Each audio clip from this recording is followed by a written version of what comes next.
Very good morning. Welcome back to my channel. কেমন আছো তোমরা? আশা করছি তোমরা যে যেখানে আছো ভালো আছো, সুস্থ আছো। আমি আর আমার পরিবারের সকলেই ভালো আছি। আজকে একটা নতুন দিন আর নতুন দিনে নতুন একটা ব্লগ নিয়ে আমি চলে এলাম তোমাদের সামনে। আর আজকে যাদের জন্মদিন তাদের আমার পক্ষ থেকে অনেক অনেক শুভেচ্ছা। তোমরা ভালো থেকো, সুস্থ থেকো আর আজকের দিনটা খুব ভালো করে এনজয় করো। গতকাল থেকে বৃষ্টি শুরু হয়েছে, ওয়েদার ভীষণই খারাপ। সকালবেলাতে তো মুষলধারায় বৃষ্টি হচ্ছিল, সেটা তো তোমাদেরকে দেখিয়েছি।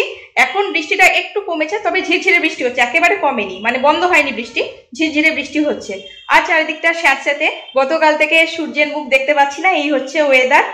তো ওয়েদার যাই থাক, কাজকর্ম তো করতেই হবে, খাওয়া দাওয়া করতেই হবে, আর সেই কারণে ব্লগটাও শুরু করে দিলাম। আর আজকে জানো তো একটা বিশেষ দিন, দাঁড়াও ঘরে গিয়ে বলছি তোমাদেরকে তো বললাম আজকে একটা বিশেষ দিন।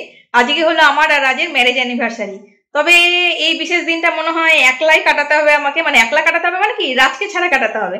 এখানে তো বাবা মা রয়েছে, তারপর বোন বিকেলবেলাতে আসবে বলেছে, তো সবার সাথেই রয়েছে, কিন্তু রাজকে ছাড়াই এই দিনটা আমাকে মনে হচ্ছে কাটাতে হবে। রাজ দুর্গাপুরে রয়েছে, আর ওকে সকালবেলাতে ফোন করলাম, উইশও করেছি, তো বললো আসতে পারবে না। একে তো অফিসের প্রচন্ড কাজের চাপ, তার উপরে বৃষ্টি হচ্ছে, ওখানেও প্রচন্ড বৃষ্টি হচ্ছে আর এখানেও হচ্ছে বৃষ্টি। তো যাই হোক, তাও বললাম চেষ্টা করো আসার, তো দেখা যাক কি হয়, না আসারই চান্স আছে। আর তোমরা নিশ্চয়ই ভাববে এই সময় আমি বাবার বাড়িতেই বা কেন আছি, দুর্গাপুরে থাকলে তাহলে একসাথেই থাকা যেত। অ্যাকচুয়ালি থাকা সম্ভব নয়, আমি সেই কারণে বাবার বাড়িতে চলে এসেছি। আর রামপুরহাটের ফ্ল্যাটটা এখন লক করা রয়েছে, তো রাজ এখন দুর্গাপুরে রয়েছে। তো সব ঘটনাই বলবো, কিন্তু এই ভ্লগে বলবো না, অন্য একটা ভ্লগে তোমাদেরকে অবশ্যই আমি জানাবো। কোনো কিছু লোকানোর তো ব্যাপার নেই, তোমরা সবকিছুই ভ্লগে দেখতে পাবে আর সবকিছুই তোমাদেরকে বলবো। তো এখন আমি নিচে যাচ্ছি, বৃষ্টিটা কমেছে, দেখি মা কি করছে। আর বাবা আজকে বাইরে যাবে না, কারণ বাবার একটু শরীরটাও খারাপ আছে, এই সর্দি কাশি এসব চলছে, তো সেই কারণে বাবা আজকে যাবে না। কালকে যদি রোদ ওঠে তাহলে বাইরে যাবে, আজকে আর যাবে না। আর সবজি টবজি সবই রয়েছে বাড়িতে, মাছও রয়েছে, মাংস রয়েছে, সবই রয়েছে, তো এই কারণে আর বাইরে যাবে না, সবই যখন রয়েছে ঘরে। তো এবার আমি নিচের ঘরে যাই, একেবারে ব্রেকফাস্ট করে উপরে ঘরে আসবো। জাস্ট একটু আগে বৃষ্টিটা থামলো, আর দেখতেই পাচ্ছ মা তাড়াতাড়ি করে ফুলগুলো তুলে নিচ্ছে। আর আজকে আকাশের কোনো ভরসা নেই, যে কোনো মুহূর্তে আবারও বৃষ্টি নামতে পারে। তো সেই সকাল থেকে বৃষ্টি হচ্ছে, তো যে কারণে অনেক ফুল যেন তো গাছ থেকে ঝরে পড়ে গেছে। তো কিছু ফুলই রয়েছে এখন গাছে, তো যেটুকু আছে সেখান থেকে অল্প কিছু ফুল মা তুলে নিচ্ছে, আর বেশিরভাগ ফুলটাই গাছে রেখে দেবে। গাছে ফুল থাকলে দেখতে বেশ ভালোই লাগে।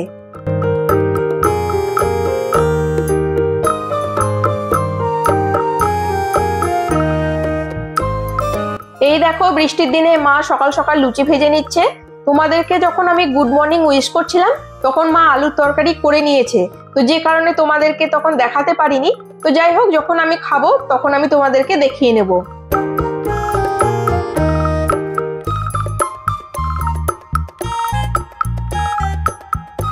এই দেখো মা আমাকে ব্রেকফাস্ট দিয়ে দিয়েছে।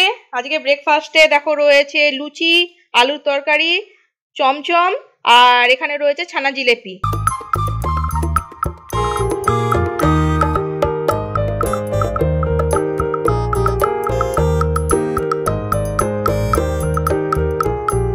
আজকে কোনো ভিডিওর কাজ ছিল না, তো বসে বসে ইউটিউবে গান শুনছিলাম।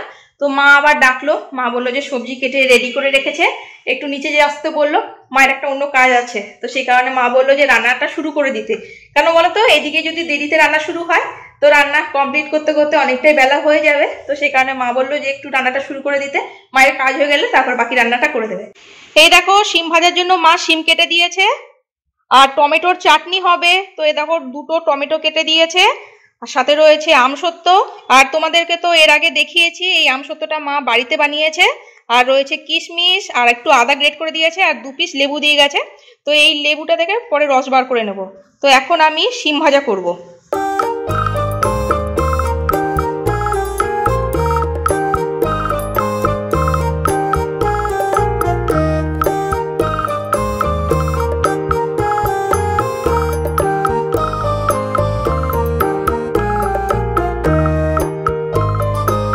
এখন দেখতে পেলে তেলের মধ্যে 5 ফোড়ন হালকা করে ভেজে নিয়ে আমি টমেটো দিয়ে দিলাম।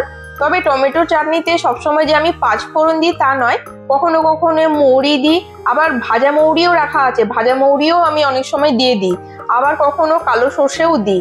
তো যখন যেমন ইচ্ছা হয় তখন সেভাবেই আমি টমেটো চাটনি রান্না করি।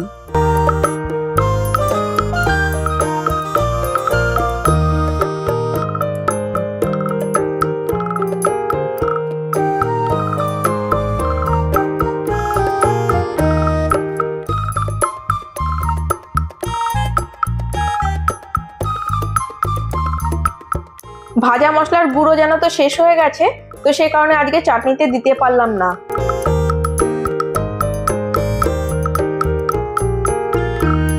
আমি আবারও উপরে ঘরে চলে এসেছি।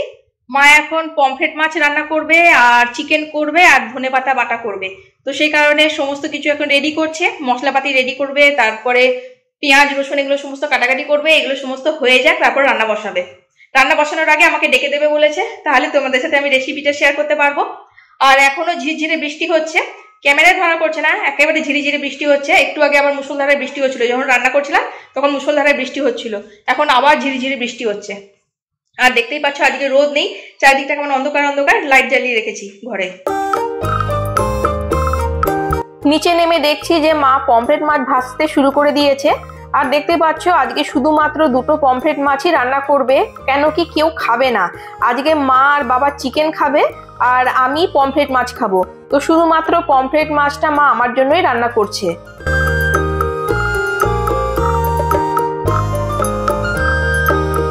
মা আবার পমফ্রেট মাছটা রান্না করতে করতে জিজ্ঞেস করছিল যে পমফ্রেট মাছের ঝোল রাখবে না একেবারে শুকনো শুকনো করবে। তো আমার ইচ্ছে হলো আজকে শুকনো শুকনো করে খাবো, তো সেটাই মাকে বলে দিলাম।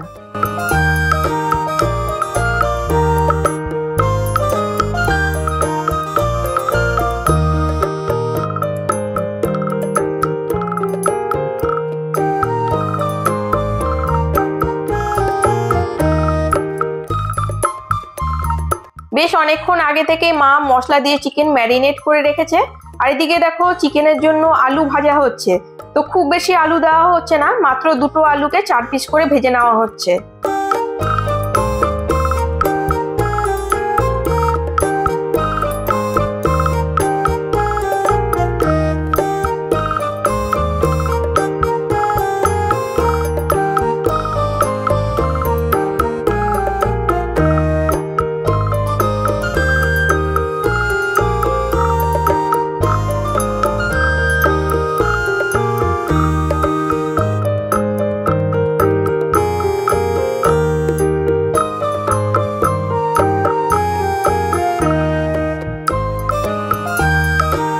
খুব ভালো করে চিকেনটা কষানোর পরে মা গরম জল দিয়ে দিল।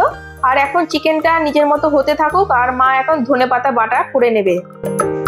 এই দেখো ধনেপাতা, আদা আর লঙ্কা মিক্সার গ্রাইন্ডারে ব্লেন্ড করে রাখা আছে, আর অল্প একটু জল দেওয়া হয়েছে। জল না দিলে তো ভালো করে ব্লেন্ড করা যাবে না, তো এটাই এখন মা কড়াইয়ে নেড়ে নেবে। একটু ঝাল ঝাল হবে, তো গরম গরম ভাতে বেশ খেতে ভালোই লাগে। তেলের মধ্যে কালো জিরে হালকা করে ভেজে নিয়ে মা ধনেপাতার পেস্টটা দিয়ে দিল আর ভালো করে নেড়ে নেড়ে এটাকে শুকিয়ে নেবে। গরম গরম ভাতে ধনেপাতার বাটা খেতে জানো তো খুবই ভালো লাগে।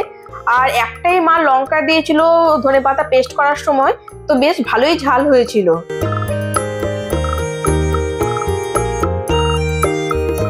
আর এই হলো আজকের রান্নার সর্বশেষ পর্ব। চিকেনের মধ্যে গরম মশলা দিয়ে মা চিকেনটা ভালো করে নেড়ে নিল, ব্যাস চিকেন রেডি। সকাল থেকেই মনটা খারাপ, একেবারেই ভালো লাগছে না কোনো কিছু। আজকে এই বিশেষ দিনে রাত যদি আসতে পারতো ভালো লাগতো, দুজনে একই সাথে দিনটা সেলিব্রেট করতাম। কোথাও ঘুরতে যাই না যাই সেটা বড় কথা না, বাড়িতে থাকলেও বেশ ভালোই লাগতো। হলো না, সেটাই মনটা খারাপ লাগছে। তবে বোন আর মুন সন্ধ্যার সময় আসবে, তো এখন আমি আর তোমাদের সাথে কিছু শেয়ার করছি না, কারণ রোজ রোজ একই জিনিস কি আর শেয়ার করবো। একেবারে সন্ধ্যের সময় বোন আর মুন যখন আসবে তখন সবকিছু শেয়ার করবো, ঠিক আছে? তো একেবারে সন্ধ্যের সময় তোমাদের সাথে দেখা হচ্ছে। গুড ইভিনিং ফ্রেন্ডস, আমি তো অনেকক্ষণ আগে রেডি হয়েছিলাম। আর এই দেখো বোন আর মুন চলে এসেছে, আর সাথে একটা কেক নিয়ে এসেছে, আর ফুলের তোড়া এনেছে। এই দেখো ফুলের তোড়াটা ভীষণ সুন্দর দেখতে, আর গিফটও এনেছে, ঠিক আছে? তো গিফটটা আমি পরে দেখাচ্ছি। আর এখন আমি কেক কাটবো, তো তোমরা দেখতে থাকো, আশা করি ব্লগটা ভালো লাগবে। তো একটু খারাপ লাগছে যেহেতু রাজ আসতে পারিনি, তো যাই হোক একা একাই কেকটা কাটবো। তো মনে হয় ও আগামীকাল আসতে পারে, এখনো শিওর নয়, আমাকে ওরকমই বলেছিল। তো যদি আসে অবশ্যই তোমাদের সামনে নিয়ে আসবো। তো আপাতত আমি এখন কেকটা কাটি।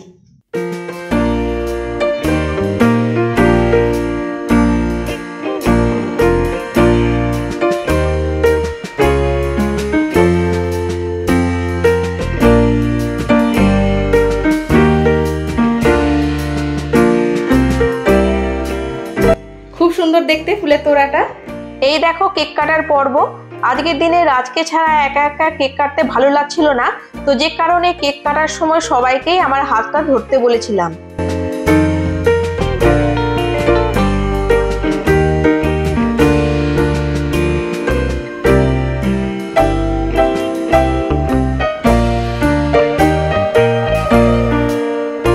এখন তোমাদেরকে গিফটগুলো দেখাবো, মানে আমি তো দেখাতে পারবো না, মুন দেখাবে, কারণ আমার এক হাতে ক্যামেরা আছে, তো সে কারণে মুন দেখাচ্ছে।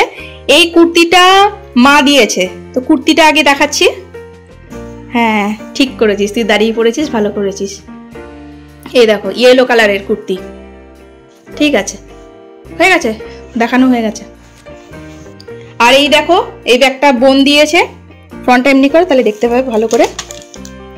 সব রকম ড্রেসের সাথে এটা নিতে পারবো, কালারটা খুবই সুন্দর। আর এরকম ছোট হ্যান্ডেলও রয়েছে, আর একটা বড় বেল্ট আছে। এই দেখো,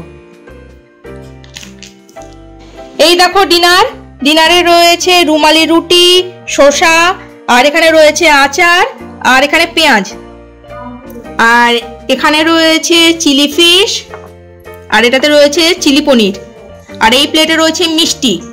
মিষ্টি হচ্ছে 4 রকম মিষ্টি, 4 রকম না 3 রকম মিষ্টি আছে। এই সাদা মিষ্টিগুলো, হালকা মিষ্টি, এগুলো দুটো দিয়েছে, আর একটা রয়েছে ছানা জিলেপি, আর একটা হচ্ছে গুড়ের রসগোল্লা।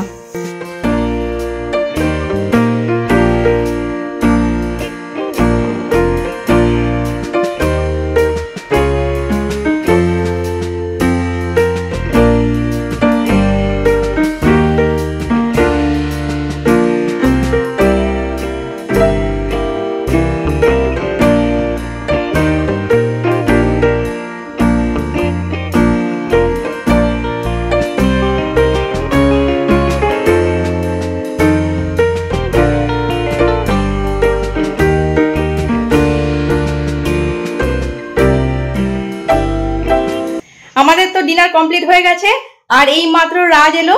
একবার এসো তুমি, এ দেখো রাজ এলো, বাইরে বৃষ্টি পড়ছে, আর এই মুহূর্তে এলো। আর ভিজেও গেছো না? হ্যাঁ ভিজে গেছে, মাথা টাথাগুলো ভিজে গেছে, জাস্ট ড্রেস চেঞ্জ করেছে। আর সাথে কেক নিয়ে এসেছে, ফুলের তোড়া নিয়ে এসেছে, আর গিফট নিয়ে এসেছে। ফুলের তোড়াটা তোমাদেরকে দেখিয়ে দিচ্ছি, দাঁড়াও দেখাচ্ছি। ও এটার মধ্যে ভরে দিয়েছিস, ফুলদানির মধ্যে ভরে দিয়েছে বোন। এই দেখো ফুলের তোড়া, খুবই সুন্দর দেখতে। আর কেকটা তোমাদেরকে ব্যাক ক্যামেরা করে দেখাচ্ছি, আর গিফটটা পরে দেখাচ্ছি।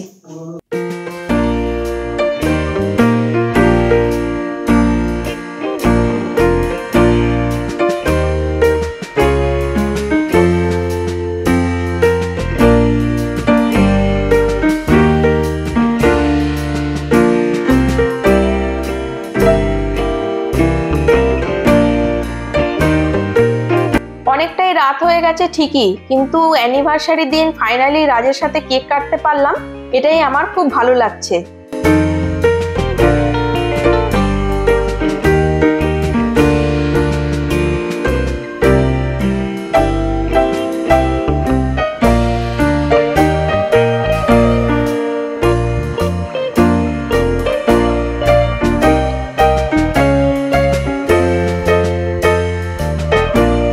গুড মর্নিং ফ্রেন্ডস, রাজ এখন নিচের ঘরে গেছে, মা এখন ওর জন্য ব্রেকফাস্ট বানিয়ে দিল। ও ব্রেকফাস্ট করবে আর দুর্গাপুর চলে যাবে। আর দেখেছো বাইরের ওয়েদারটা পুরো অন্ধকার হয়ে আছে, গতকালকের থেকেও আজকের ওয়েদারটা আরো খারাপ। সকাল থেকে মানে পুরো অন্ধকার হয়ে আছে, ঘরে লাইট জ্বালিয়ে রাখতে হচ্ছে। আর এই দেখো রাজ তাড়াহুড়ো করে ব্রেকফাস্ট করছে, কারণ আজকে রাজের রেডি হতে অনেকটাই দেরি হয়ে গেছে। বৃষ্টির দিন তো বুঝতে পারিনি, তো সকালে উঠতে একটু দেরি হয়ে গেছিল। তো যাই হোক, তাড়াহুড়ো করে এখন ব্রেকফাস্ট করে রাজ বেরোবে।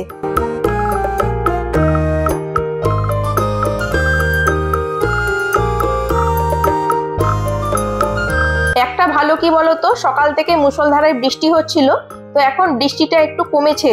তো রাজ এখন ছাতা নিয়ে টোটো ধরতে যাচ্ছে, তো টোটো করে ও স্টেশনে যাবে।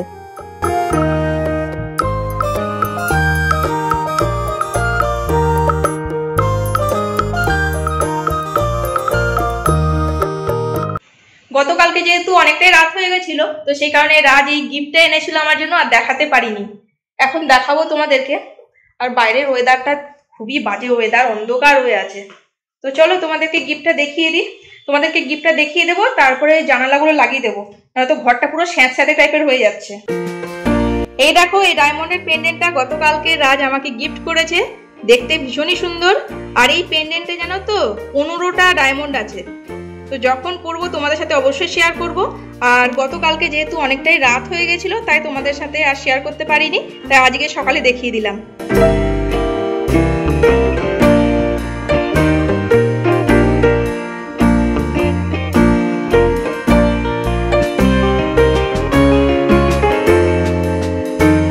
গতকালকে সকাল থেকে সবারই মন খারাপ ছিল, কারণ কি রাজ আসবে না বলেছিল, তো সেই কারণে সবারই মন খারাপ ছিল। তাও আমি জানো তো বারবার ফোন করেছিলাম যে একটু সময় করে আসতে পারো যদি, দেখো। তো বারবার একটাই বাহানা, কাজের প্রচুর প্রেশার রয়েছে, তারপরে ওয়েদার খারাপ, বারবার এই একই বাহানা দিয়ে যাচ্ছে। তো আমি ধরে নিয়েছিলাম যে ও আর আসবে না, কিন্তু ও কি বলতো সারপ্রাইজ দেবে বলেই এই বাহানাটা করছিল। তো যাই হোক, ফাইনালি ও এসেছে, 10:30 নাগাদ এসেছিল। 10টার পরে, 10:30 ঠিক না, ওই ধরো ওই 10:20 হবে, ওরকম টাইমে এসেছিল, ওই 10টার পরেই এসেছে। তো যাই হোক, যেটুকু সময়ের জন্য এসেছে খুবই আমরা খুশি হয়েছি, বাড়ির সবাই খুব খুশি হয়েছে, মন খুশি হয়েছে। আর সবচেয়ে বেশি তো আমি খুশি হয়েছি, কারণ ওই বিশেষ দিনে রাজ এসেছে, এটা একটা সবচেয়ে বড় খুশির ব্যাপার আমার কাছে। আমি ভেবেছিলাম আসবে না, তো যাই হোক এসেছে। তো দিনটা খুব ভালোভাবে সেলিব্রেট করা হলো, খুবই কম সময়ের জন্যই সেলিব্রেট করতে পেরেছি, কারণ বুঝতেই পারছো তখন তো অলরেডি 10টা বেজে গেছে, আর কতটুকুই বা হাতে সময় ছিল। তো যাই হোক, আমরা কেক কাটলাম, আর আমাদের তো ডিনার করা হয়ে গেছিল। তো রাজের জন্য মা তাড়াতাড়ি করে ডিনার বানিয়ে দিল, তো ওই খাওয়া দাওয়া করলো, আর সকালবেলাতে তো আবার চলেও গেল। আর এই ব্লগটাকে আমি আর কন্টিনিউ করব না, এখানেই শেষ করছি। আর এই ব্লগটার কিছু অংশ যদি তোমাদের ভালো লেগে থাকে অবশ্যই একটা লাইক করে দিও, আর অবশ্যই একটা কমেন্ট লিখে জানিও। আর যে বন্ধুরা এখনো পর্যন্ত সাবস্ক্রাইব করোনি অথচ নিয়মিত আমার ব্লগ ভিডিও এগুলো দেখছো, তোমাদের কাছে অনুরোধ করছি প্লিজ তোমরা আমার চ্যানেলটা সাবস্ক্রাইব করে আমার পাশে থেকো। আর সাবস্ক্রাইব করার পর অবশ্যই বেল আইকন প্রেস করে দিও, তাহলে সবার আগে নোটিফিকেশন পেয়ে যাবে। আজকে আসছি, পরের দিন দেখা হবে নতুন একটা ব্লগ বা ভিডিওর সাথে। তোমরা নিজেদের কেয়ার নিও। Tata, bye bye.